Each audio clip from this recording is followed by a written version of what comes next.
Good morning and a very, very happy morning. We are reading Practicing the Power of Now written by Eckhart Tolle. और हम हैं chapter number 6 पर Dissolving the Pain Body. Rather he says कि relationships को हम spiritual practice की तरह कैसे यूज़ कर सकते हैं उसको हम स्टडी कर रहे हैं and we are on page number 78. Writer कहते हैं पेन, दुख, सफरिंग ये इनएविटेबल है. ये आपके पास आएगी ही आएगी अगर आप अपने माइंड से आइडेंटिफाइड हैं, अगर आपने अपनी पहचान अपने दिमाग उसकी सोच से बना के रखी हुई है. तो कहने के लिए जब तक आप अनकॉन्शियस हैं, अचेतन हैं, स्पिरिचुअली स्पीकिंग आध्यात्मिक रूप से बात अगर हम करें तो जब तक हम कॉन्शियस नहीं हैं, हम अनकॉन्शियस हैं, अपने माइंड से आइडेंटिफाइड हैं, तो हम दुख में जिएंगे ही जिएंगे. हम यहाँ पे प्राइमरीली भौतिक रूप से बात कर रहे हैं इमोशनल पेन्स की. धारणाएं महसूस करना जो कि एक मेन कॉज है हमारे फिज़िकल पेन का और हमारे फिज़िकल डिसीज़ेस का. पहले हम अपने माइंड से आइडेंटिफाइड होते हैं, फिर हम इमोशनली हैरेस्ड होते हैं, एंक्शियस होते हैं, फियरफुल होते हैं, डरे हुए होते हैं, हाँ, गुस्से में होते हैं. And then it all leads to the physical pain and then to physical disease. Eckhart कहते हैं रिसेंटमेंट, नफरत, सेल्फ पिटी, गिल्ट, गुस्सा, डिप्रेशन, जेलसी और बहुत सारी चीज़ें. एक छोटी सी इरिटेशन भी, एक स्लाइटेस्ट इरिटेशन, ये सारे पेन के अलग अलग आकार हैं. सो आप ये सोचो कि नहीं मैं किसी को कुछ थोड़ी कह रहा हूँ, मैं तो अपने अंदर ही सोच रहा हूँ, तो ये भी एक पेन का ही तो कारण है. एंड एवरी प्लेजर, हर खुशी, एनी इमोशनल हाई, भावनाओं से जुड़ी हुई hi, wow this is what you know contains within itself the seed of pain. कि वो अपने अंदर दुख का बीज लिए हुए ही है. It's inseparable opposite. अगर हाई मिल रहा है तो लो मिलेगा ही मिलेगा, which will manifest in time, जो कि समय के साथ में आपके सामने दृष्टिगोचर होगा ही होगा. You know law of impermanence, समता में रहना is the core of Vipassana. In the 10 days course, every day they tell you this कि अगर कुछ बहुत अच्छा लग रहा है तो भी उससे राग यानी उससे प्रेम नहीं करना और समता में रहना, और बहुत अच्छा नहीं लग रहा है तो भी उससे द्वेष नहीं करना, समता में रहना. You know so there is no opposite to that when you live समता में. सो एनीबडी, राइटर कहता है पेज नंबर 78 पे, किसी ने भी जैसे कोई ड्रग्स लिए हुए होते हैं टू गेट द हाई, उसे ये मालूम ही है कि इवेंचुअली ये हाई लो में रिटर्न होगा ही होगा, ये बदलेगा ही बदलेगा. ये खुशी जो इस ड्रग को लेने से आई है ये पेन में बदलेगी ही बदलेगी. हम में से ना बहुत से लोगों को ये मालूम है अपने खुद के एक्सपीरियंस से कि कितनी जल्दी इंटीमेट जो रिलेशनशिप होते हैं, जो ये प्यार होता है, पागलपन की हद तक करने वाला प्यार, हाँ, ये किस तरह से सोर्स ऑफ प्लेजर से सोर्स ऑफ पेन में बनता है. होता है ना, यू नो सिर्फ ये this is not between man और अ वुमन और अ बॉयफ्रेंड और अ गर्लफ्रेंड और अ हस्बैंड और a wife, this is with our children also. हम अपने बच्चों से इतना ज़्यादा बिल्कुल वशीभूत होके, इतना ज़्यादा अपने स्टाइल से प्यार करते हैं, our own style of love, that it becomes so painful.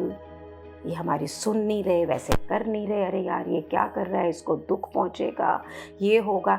that we don't even recognize that they are individual on its own. I have done it all my life. Believe me, I have tried to control people for so many years. And for me, because I loved them so much, and that was, वो कारण सिर्फ मेरे दुख का नहीं था, ये उनके दुख का भी था. ना मैंने कभी अपनी बीइंग से कनेक्टेड रही, ना मैं कभी उनकी बीइंग से कनेक्टेड हो पाई. And now when I am under coaching, जब मैं आपके लिए किताबें पढ़ रही हूँ, इन शब्दों को सोच रही हूँ, so every day is a journey to learn. कल मैं एक मेडिटेशन आती है उसको सुन रही थी, तो उसने बोला कि हम एक दिन के अंदर पूरी ज़िंदगी को परफेक्ट तो नहीं कर सकते हैं, लेकिन एक दिन प्रैक्टिस करते हुए परफेक्टली ज़रूर बिता सकते हैं. And then another way, and then another way, another day, another day, another day, and this way practising we can lead a perfect life. How powerful.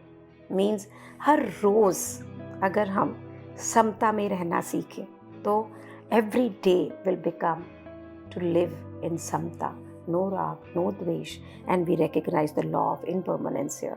So let's take the life what is he saying कि आपने देखा है कि किस तरह से relationship from a pleasure to source of pain बन जाते हैं, और अगर हम इसे हायर पर्सपेक्टिव से देखें तो बोथ नकारात्मक और सकारात्मक, नेगेटिव और पॉजिटिव पोलैरिटीज़ जो है ना, ये एक ही सिक्के के दो हिस्से हैं, और किसी भी अंडरलाइंग पेन जो है ना वो इनसेपरेबल है आपके माइंड के identified ego state of consciousness के, कि जो आपसे दिमाग से उपजित की हुई ये अहम भरी अवस्था, और उसी वो कॉन्शियसनेस में क्या है, सिर्फ अहम, और पूरी कॉन्शियसनेस माइंड से आइडेंटिफाइड है।